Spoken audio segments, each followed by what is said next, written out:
First off, we'll talk about the patient acceptance hallway.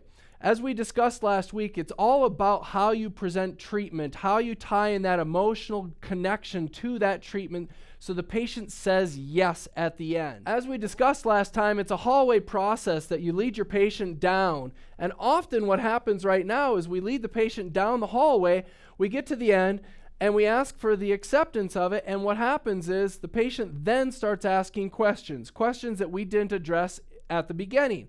And what happens then is your patient runs out the door of, do I really need this? Or they run out the door of, I can't afford it, or they run out the door of, does insurance cover this?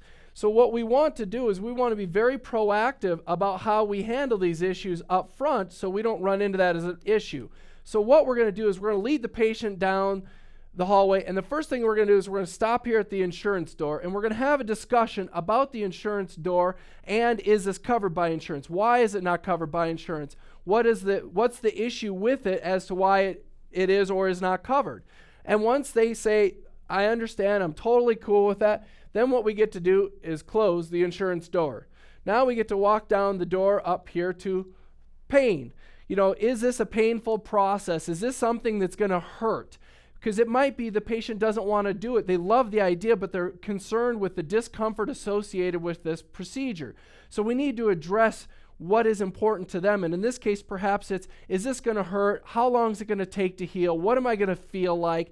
Those sorts of topics. So we want to address that for them and handle that. And then once we've handled this issue and they say, hey, I'm cool with this result, we get to close the door. Now we get to go on over here to the how much does this cost doorway. And we get to have a conversation about how much is this going to cost, what's the long-term value, how long will it last, all of those sorts of issues revolving around the money concept. And then once they say, hey, I'm okay with what this is going to cost, we get to close this door. Now we walk on up to the, hey, do I really need this? But now we get to address the, hey, why do I really need this? What's the benefit to me?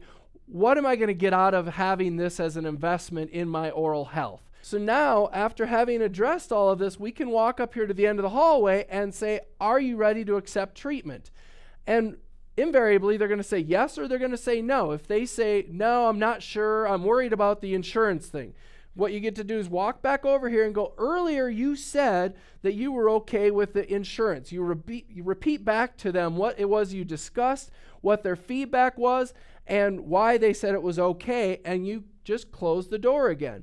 By addressing these issues up front, long before we ever ask for the case, it's a far more relaxed conversation. We get to be comfortable with the topic. We get to joke around about it. We get to have fun with it and make it something that's okay to do and to discuss.